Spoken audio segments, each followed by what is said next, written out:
Bueno, gu daukagu ekimen honek izena do elkarrizketan, eta helburu nagusia da gu daukagun kezka bat, ez? Eta da lurraldearen Gipuzkoaren lehiakortasunaren inguruan hausnarketa bat zabaltzea eta elkarrizketa bat zabaltzea.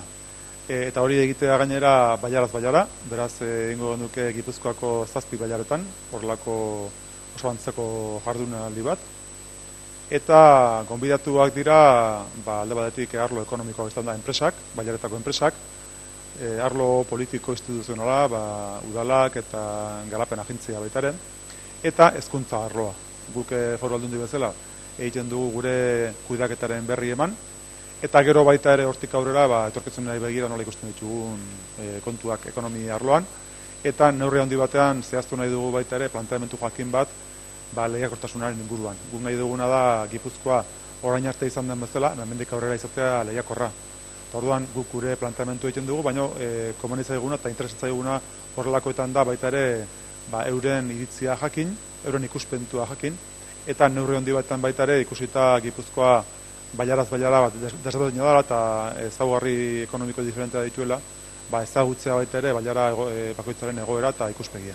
Landa Gipuzkoa 32 programa martxan jarri dugu, 32 direlako Gipuzkoan 1000 biztanle azpiko herriak. Eta gehien txuna gainera zonalde honetan daude, Tolosa alde inguruan. Eta ikusten genduna zen, behin programa hori eginda, ikusirik gutxo gara bera 39 proiektu jarri ditugula martxan, alegia 32 herri horitatik bakoitzean gutxienez bat. Ikusten genuen zenbait herri gelditu direla kanpoan, justu 1000 biztanlez gorakoak direlako, baina hala ere, herri txikien egoera eta arazo berdina dituztelako.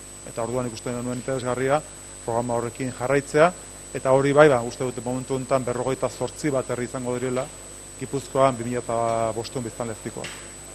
Orduan programak egin ditugu herriz herri, gutxienez bat herri bakoitzean, 4 bat herri falta dira nik uste dut, beraz hori ikusten dudan bezala emaitza oso ona izan da, eta gaina inzidentzi zuzena izan dugu, herri horietako bakoitzean lehentasunezko ikusten zen azpiegitura batean.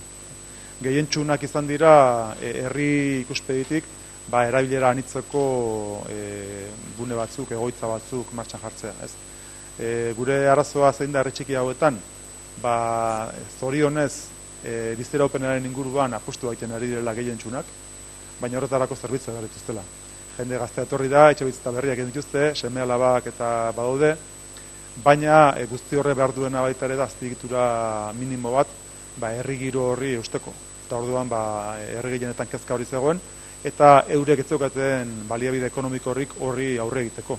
Orduan Foru Aldundiaren helburua izan da neurri handi batean erronka horretan lagungarri izatea eta ekonomikoki laguntzea.